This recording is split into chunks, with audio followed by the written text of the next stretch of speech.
Hi, Michelle. Stephen and I are here to share with you our technology plan to support school initiatives. He has a great visual there. Hi, Michelle. Yay. And Hendrix is here a little bit too. I'm coming to you today from Kelowna, and I'm on mom duty and aunt duty with some of the kiddies here in case you hear any noises. So Stephen and I did this project together. We, well, most of the parts, and there's a couple reflective pieces that are each our own throughout, but we thought it would be easiest if we tried this Google Hangouts on air and shared our ideas and all of the stuff that we learned along the way. Yeah, awesome. Okay, let me get this presentation rolling and we will get going.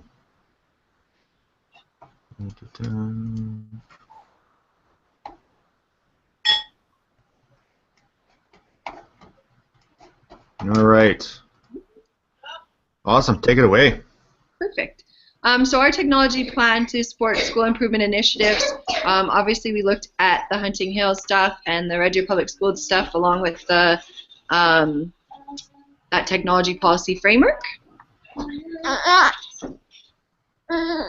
So in our analysis phase, we started off with some of the things straight off that you kind of gave us suggestions with. We brainstormed about whole staff meetings, admin council meetings, and technology requests. There was a couple of key things we kind of came up with along the way.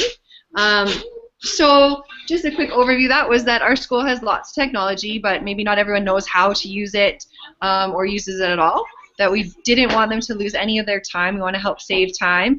That initiatives work best when they're user-friendly and helpful and efficient.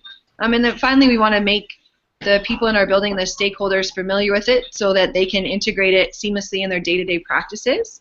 And then after we got to the end of this discussion and we looked at the learning and technology policy framework, we realized that we'd actually talked about a lot of the policies in there, and that was really interesting and revealing to both of us. Yeah, and so obviously when we first started doing all the research, we started to look at our school plans as well as our district plans, and really noticed that both of them complement each other quite nicely, and that's obvious due to top-down policy or mandate. And our district really identifies three main initiatives: literacy, equity, and completion, that kind of get pushed down to the school level as well. Both plans have a section on the through lines to ensure that there are strategies and performance measures that cut across literacy, equity, and completion. So the first one is literacy, and our district defines literacy as acquiring, creating, connecting, and communicating meaning in a wide variety of contexts. And it states that each learner will be a proficient reader and writer across the curriculum, that they will be numerate, and that they will discover, develop, and apply competencies across the curriculum. So, which is awesome because we're seeing a lot of that same wording in the Inspiring Education document as well. So at the school level, we outline strategies to help support these outcomes. Some of these include offering literacy and numeracy support through flex time, and also communicating the role of the learning assistance teams in literacy and numeracy support to all staff. So the success of literacy in our schools will be evaluated at the school level by the number of staff accessing the LAT for support, the percentage of students who achieve the acceptable and excellent standards on PAT and diploma examinations, and the number of students accessing academic supports during flex time. And then at the district level, the goal will be evaluated by percentage of students who are reading or literate within one grade level in grades 1 through 8, and also by the survey results of teachers specific to literacy and numeracy benchmarks. Awesome. So when we're looking at equity, basically it's defined throughout our district as fair and inclusive education for students, regardless of diverse learning needs, their personal situation, social circumstances, basically anything that would be an obstacle to their educational potential. So at the school level, strategies that are in our plan for this, the flex time that's coming next semester, communicating the student needs through a learner profile at the beginning of the year, collaborating with the community support services, and also we've increased our teacher advisor time, so it now happens every week, and that's extra time that kids get with their teacher advisor so that we can find out what's going on with all the students in our building.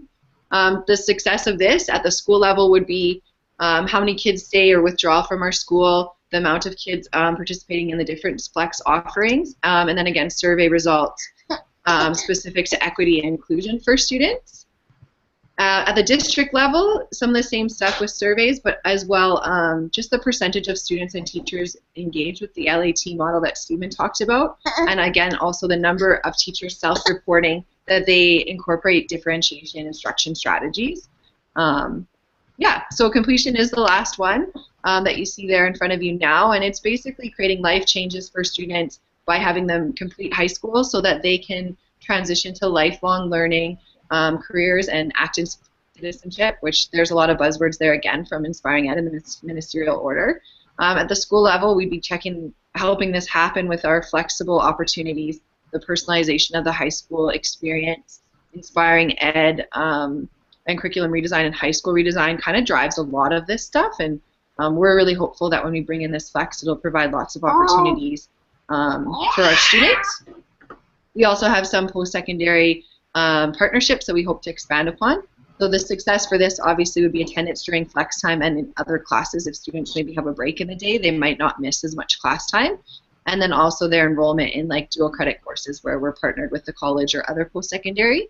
Then at the district level, they'll be looking a lot at the statistics of stuff like students who have graduated within 3 years of entering grade 10, the dropout rates, expulsion and suspension rates, and then again they would go back to the surveys that we conduct annually and look at high school completion and transition. Yeah, awesome, Sheila.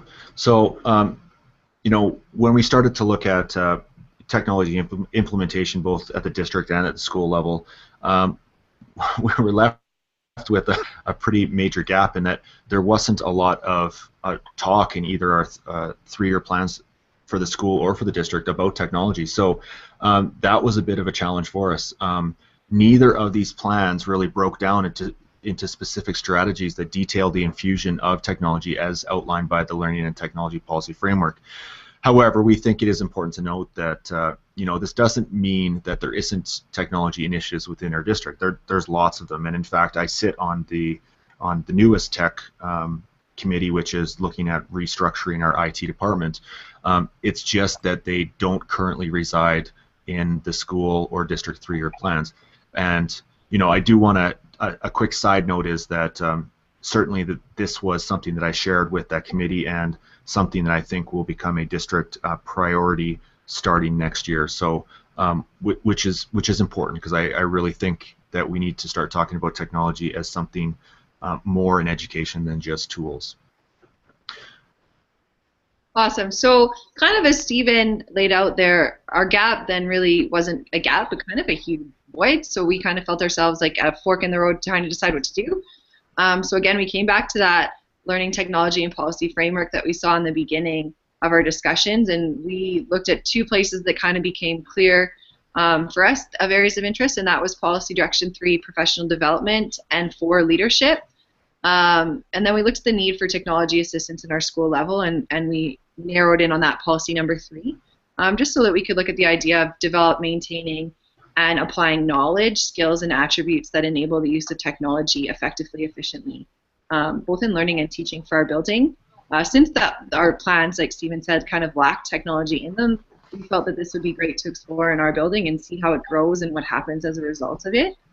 So the 2 outcomes we looked at from policy 3 were A, helping educators be well prepared to use technology and digital resources for not only learning and teaching, but also for leadership and administration.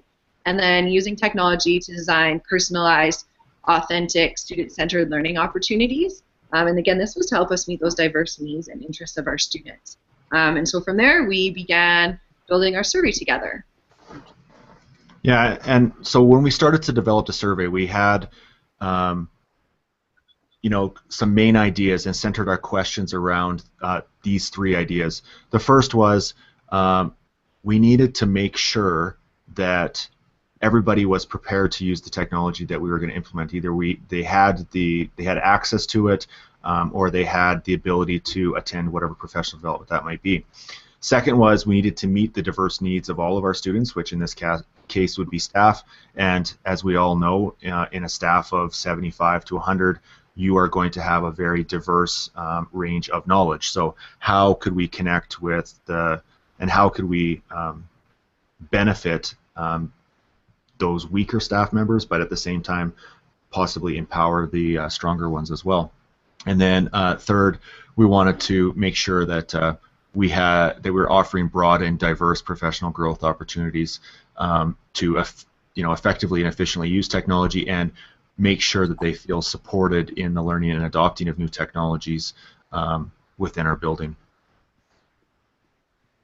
Awesome. So the next few slides go through the actual survey. Each slide is for one question. It gives you a graph there that shows the spread on the Likert scale, and then in the pink circles is the actual score. So as you're going through, you'll see on the Google Sites, that's our lowest score on the Likert scale. And then we have quite a high score on the YouTube in terms of comfort. That'll come in later. And then, yep, through to communication, still not a great score. Diverse learning needs kind of in the middle. Student engagement's pretty low, below 2. And some of those other ones were like, would you want PD? And that's a high one, right? Do you think we're a tech leader? We were another high one there. Do you feel supportive? So that's not too bad, but we could do better, I think. Okay, and at this point, I'll just quickly jump over to the actual survey itself to just give you an idea, Michelle, in terms of what the actual survey looked like. Again, we built it inside of Google, which we'll talk about in a little bit as well. And you can see, I think what we found really valuable was we left a place on the survey for qualitative types of responses. And as you can see, as I kind of, certainly not everybody provided that qualitative data, but you can see that we had some really thoughtful responses. And again, when we had 45 out of 70 instructional or teachers, I guess, in our building complete the survey, it was really well received, I think. Yeah, it was pretty amazing. And one other thing about the way we structured the survey was we did try to ask a specific question about sort of each of the Google apps that we've been using, just to really see, to find that gap, to find where there was an area where people felt comfortable versus uncomfortable or in need. And hopefully when you take a look through our survey, that'll be clear as well. Yeah, we really want to point out that we had a major implementation of Google just a couple of years ago that, again, we really put a lot of thought into it, but what we didn't want to do is, provide that professional development over the course of 2 days, make sure that everybody felt comfortable, and then just walk away from it. So we felt that it was important to continue to offer more professional development within Google, and so one of the things that we wanted to do was identify an area of weakness, like Sheila was talking about, within that Google environment, because we just felt that we didn't want to forget about all of the work that we had put in. And again, we wanted to continue to build that capacity of our staff within that environment as well. So let me just start this back up again quickly. Awesome. Okay, so extra comments when we were just kind of designing the survey was we needed to, or I should say, sorry, within the extra comments of the form, these are the 4 things that kept coming up over and over again. The first was, the benefits got to be worth the time. This year we started with Power School. That has not been as smooth an implementation as we were expecting, and there's a number of other new initiatives. So people's time is really valuable, and we wanted to make sure that if we were asking them to do something or to give up more of their time, that it really had to be valuable and worthwhile. Second one was, a lot of people talked about creating websites. Okay, they really wanted to be able to have more transparency, improved communication with all stakeholders. So they really want to support on how they could design their own websites. Third was a lot of people really talked about, they would prefer to have some type of online learning as opposed to, your traditional 1-hour professional development session. So, and again, like Sheila was talking about, that the majority of our staff answered that they felt very comfortable using YouTube, so it just made sense that we would be able to offer some online supports or tutorials, put them online, and then people would be able to access them at any time for, as number 4 says, quick and easy accessible help. It's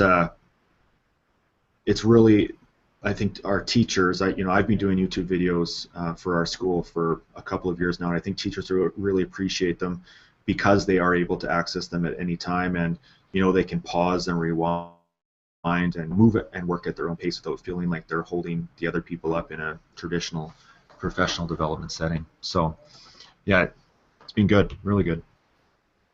So, what does it all mean? So, when we took all of the data and looking at our gaps, we made use of the technology policy framework and decided that direction 3 was really the direction that we wanted to go to. So where are we now? So here's just an overview. Staff told us that they want and need help with Google Sites. That was the one Google app that we identified as having the biggest gap, and again, that extra qualitative data reinforced that with the number of people that responded that they would like support in that particular area.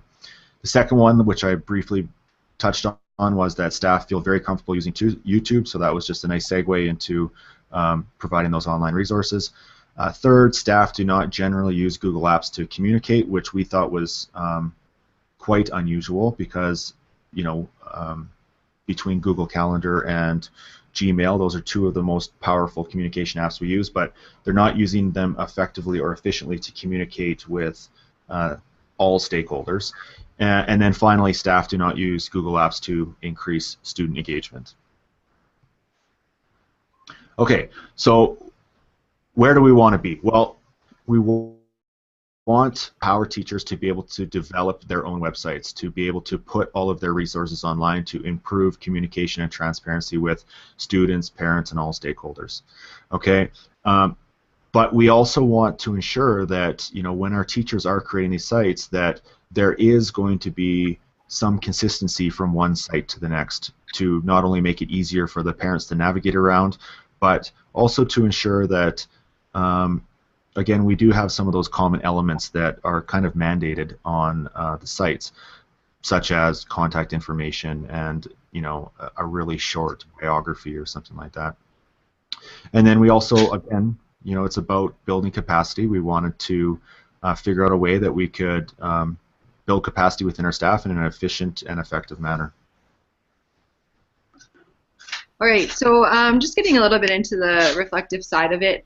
For me, when I'm looking at the teacher's conclusion of the analysis, these are some of the things that I came up with. So we really, in the analysis, I felt like that PD, regardless of what it looks like, it needs to be valuable, relevant, and not time-consuming.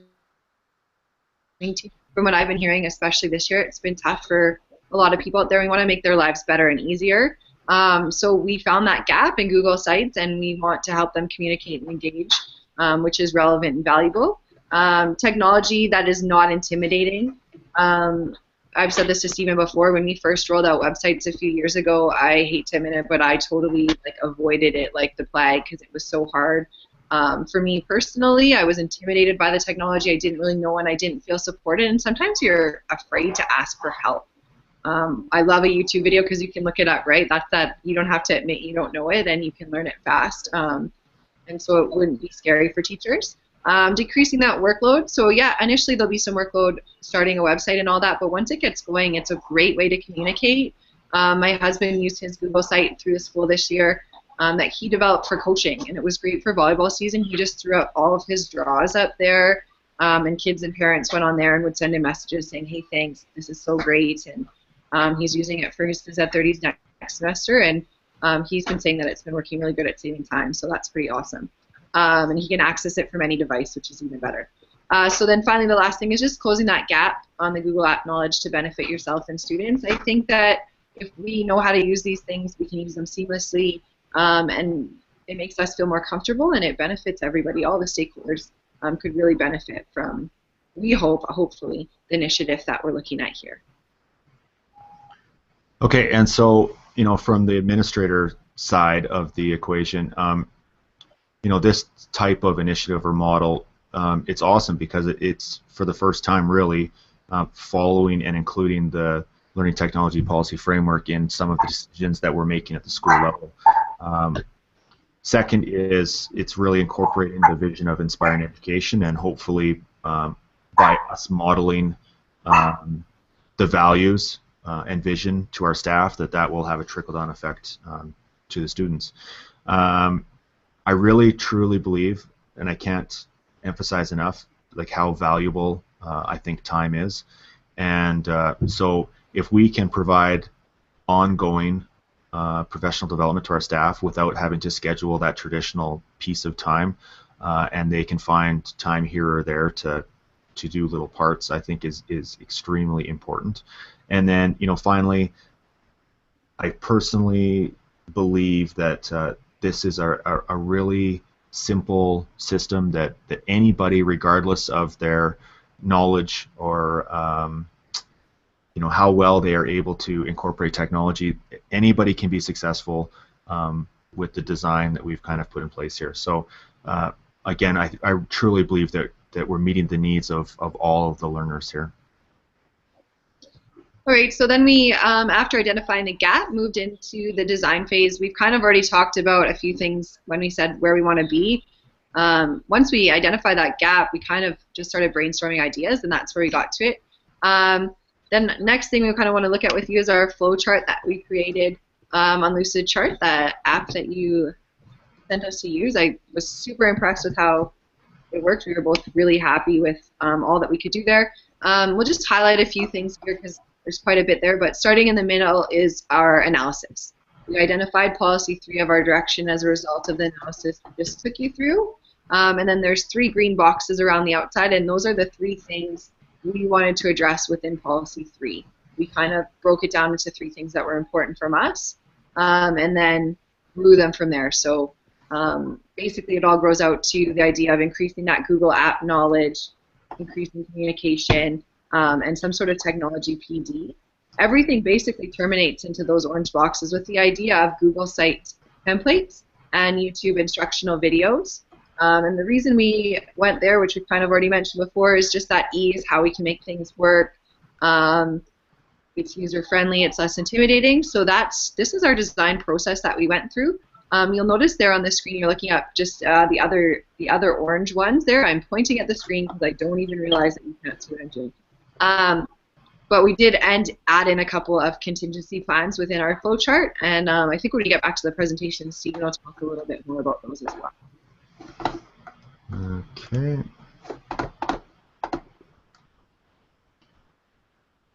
So, I mean, I think we both believe that this posting those tutorials or lessons on YouTube really meets the needs of most of our learners, but certainly there are some traditionalists, I guess, that would prefer the tried and tested and tried. Anyways, yeah. The old school method of sage on the stage. So we certainly didn't want to forget about those people, and we also wanted to give other leaders in our building the opportunity to show some of their leadership as well, to be able to stand up in front of their peers and present something that's Google site related. So we've plans to put together a session on December the 5th, as well as our other staff collaborations throughout.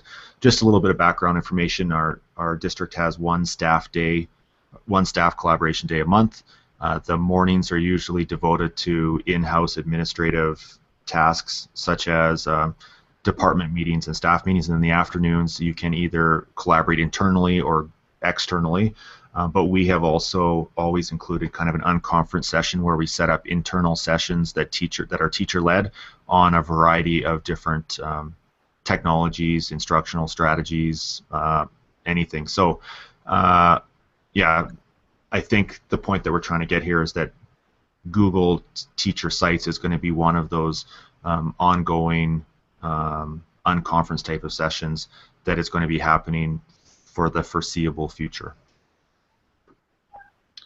Yeah, and just to add to that, Stephen, I think that the other great thing about that plan was we talked about just any problems that come along the way, just because we are looking at a fast development and implementation time. Any problems that arise, that gives us a chance to address them and look at how we can solve them. So that was why we kind of included that in our design and our flow chart as well.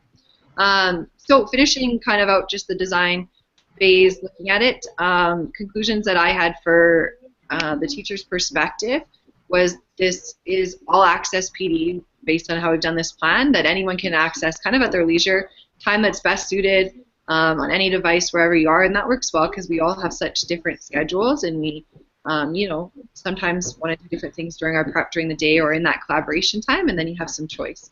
The other thing that I really felt was that this is really empowering. It's a new skill set. You can solve problems, communicate, and look at finding their ways, and we all know how frustrating it can be when you just have one person you can go ask a question, and if you are that one person, it's really tough because you have all these people coming to you question after question. So this way, it's a bit empowering for everybody and helps engage people. It's streamlined for use by any teacher.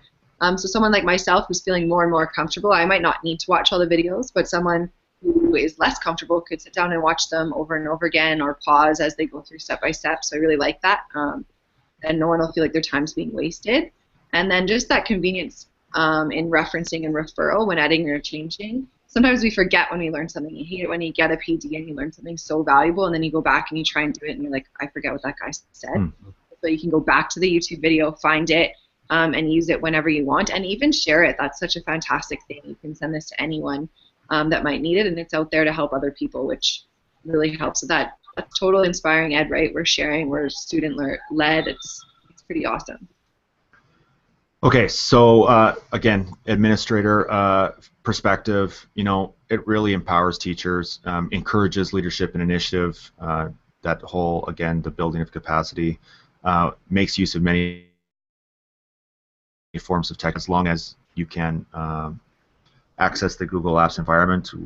We're not mandating that teachers use a particular piece of technology, so they can do it on their tablet, they can do it on their phone, they can do it on their computer, it doesn't matter.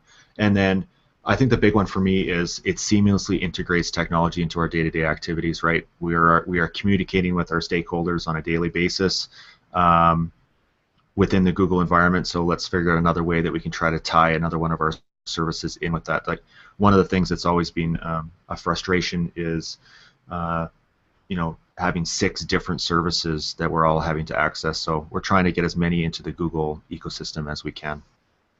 Okay, so I want to talk a little bit about the actual development phase today, which includes two major things. The first is the Google Site templates, and the second is the YouTube instructional videos. So within the Google Site templates, what we wanted to do was for somebody that has no experience with websites, has very limited technology experience, we wanted it to just be like, you know, as simple as can be for getting their website up and running. So, and we've mentioned it a couple of times, but we needed to ensure that there was some consistency from one teacher website to the next. We didn't want to curb creativity per se, but just ensure that there was some common elements from one to the next. So what I'm going to do is just really quickly just open up a new tab. I'm just going to actually just type in sites.google.com, just show you what a brand new teacher or somebody who's setting up their sites for the first time would have to do, and that is literally just to hit the Create button. Okay, and then they would hit the Browse the Gallery for more.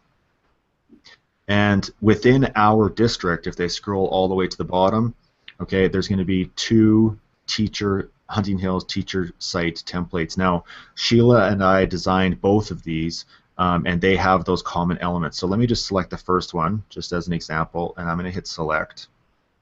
And just for you, I'm going to call this Mrs. Did I spell that right? I sure hope so. You did. Okay, good. That would have been embarrassing. Totally. Okay. So it'll just take a second, but come on. So you can see right now that a brand new teacher, they come in here, all they have to do is browse the gallery and type their name in, and just like that, they have this, you know, a pre-made website already. Okay, and you can see what we've done is we've included a link automatically back to the school website, as well as a link to student marks. So when a student comes to Ms. Khatib's website, they will always have access right back to our website, as well as their marks.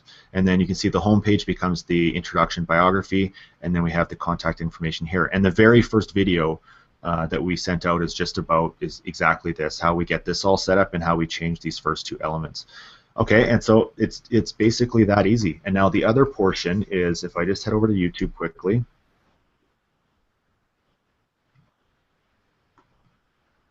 Come on. So, and if you do refer back to the presentation, we do have screenshots of both of those templates. And then there is a list of exactly what Stephen just brought up. Yeah. So we, here's a YouTube playlist of all of the videos that we have right now. And again, it was important for us to try to make these as short as possible and specific, so that somebody that wanted to edit the banner didn't have to look through a 25-minute video for that specific section. So again, we've tried to break it down into small steps so that people can reference them at any time. And while it is only 6 right now, by the end of this weekend it should be 10, and I've already had 5 or 6 different Google Sites people or experts within our building already express interest in wanting to upload their own videos and kind of collaborate and contribute their own expertise. So we're really envisioning that this playlist is going to become organic and just continue to grow and expand. And again, that's the great thing about this, is that everybody is able to contribute, and hopefully along the way we're going to build that capacity and encourage others to do those same types of videos.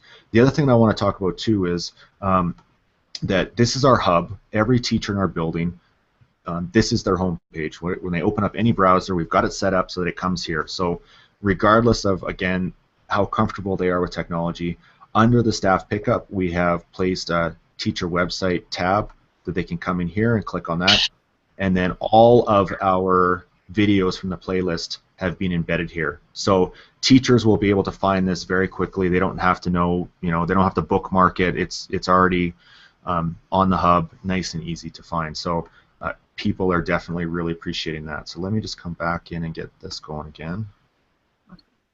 Did I miss anything? Well, and just one thing I was going to say about the collaboration from other teachers, that's really awesome. I think we've talked about it before with you, Michelle, but I'm not sure. But we have a couple experts in almost every department that have gone to some type of Google training. So it'd be really neat if we can get some of them even sharing some of their Google site tips that are specific to different departments for websites. I know we have a guy in phys ed who's done some really awesome like tournament ladders and whatnot that he's shared and put up on his site for people to look at, and all of his Health 9 stuff. So I think like that'll be really interesting if we can get some experts sharing stuff within their specific department for each other. That'll help promote that growth and learning a bit more. Okay, so we've touched on a lot of these, but I think it's important that we review them again. But we're really finding that YouTube has become a really powerful instructional tool, especially when working with adults and staff. Most of our teachers are really comfortable using YouTube, and again, so long as we structure the videos so that they're short, concise, and easy to follow, we really see that it will be a very valuable resource for teachers, and especially, I think the big thing for me is the time thing, right? They can access them at any time from anywhere, and they don't have to choose between going to an instructional design strategy session or coming to the Google Sites session and worried about missing out on the teacher sites. They're able to learn at any time from anywhere, which is pretty powerful stuff. So teacher conclusions, when we went through this phase, the one thing about those templates is that they are easy to use. Even going through the video, you can see that they're super convenient, and any level can almost use them. There's consistency, which Stephen mentioned, I know, which is really great. Like, then as a teacher, you can put your classes in there, your contact info, and all that stuff. I think that also helps. It's easy. The YouTube videos, like Stephen said, they're short and concise. You can find what you need. You could look it up if you had 10 or 15-minute breaks. So like, you don't have to sit down and build a whole website from scratch and be ready to go right off the bat. You can build it over weeks if you need it or get extra help. I really do think firmly when we look through our plan and everything that, one, this greatly will increase student engagement. Our kids are always online. They're always looking for things. I've had kids often, is it online? Where can I find it? They don't have agendas anymore. They want to look things up. They're always browsing. This would be awesome for them, and hopefully raise that 1.95 on the Likert scale a bit higher. Communication for all stakeholders. this is a great way to find them. Parents can bookmark it, kids can bookmark it. We're communicating and making the world better.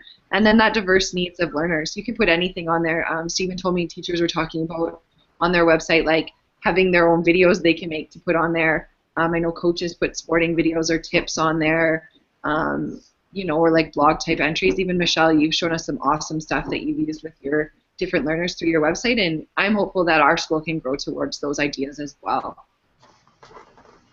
Okay, you know, and really I'm just going to echo a lot of what Sheila said, but just try to put a little bit of an administrative spin on it as well. But the increased transparency is of vital importance from my perspective.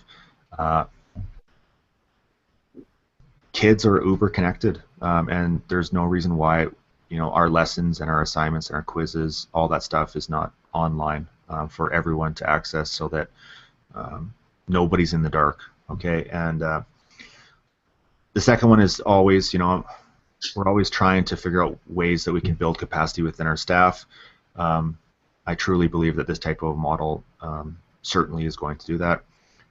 And we are increasing technology integration in our building, and finally embracing the learning and technology policy framework and vision of inspiring education. So overall, I think that this implementation will have significant,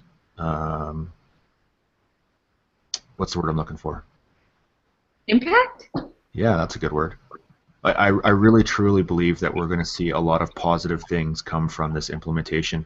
You know, one of the questions we should have asked was, do you have a teacher website right now? But we didn't want to, you know, influence the direction of the survey.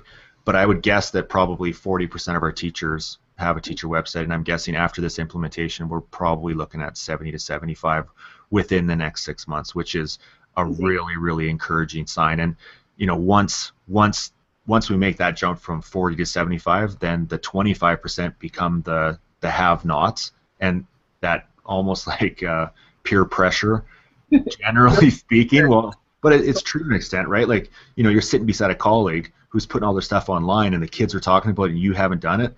You know, once there's enough of those people, that they're going to start to drive the naysayers a little bit. It's true. They're going to hopefully bring them along, which would be awesome. Exactly. So, you know, overall, I think this has been a tremendous initiative. Oh, we're back. Hey. That we're really excited about where this is going to go. I really can envision other staff members kind of taking this model and using it for other types of implementation within the building and within their classroom. So that excites me as well. Yeah, I think it's just been such an interesting process and so beneficial for both of us, and especially for, like, I would say for me, I've learned a ton more about technology and looking at it from both perspectives as an educator and as an administrative leader. And it's been neat to discover things we didn't think were out there. Like you said, when we found those plans and we were like, oh, there's no technology, what do we do now? It's been a neat journey to kind of go and find something, and I'm really interested too to see how it ends up. Maybe we need to put a little computer on that top part in the circle there. Okay, so I think that's it. Thank you very much, Michelle. Hi. Thanks, Michelle. There's my niece. Hi. Say hi, wave. Hi. Okay, so if you have any questions, don't hesitate to give us a call. Awesome. Thanks, Bye, Michelle. Michelle.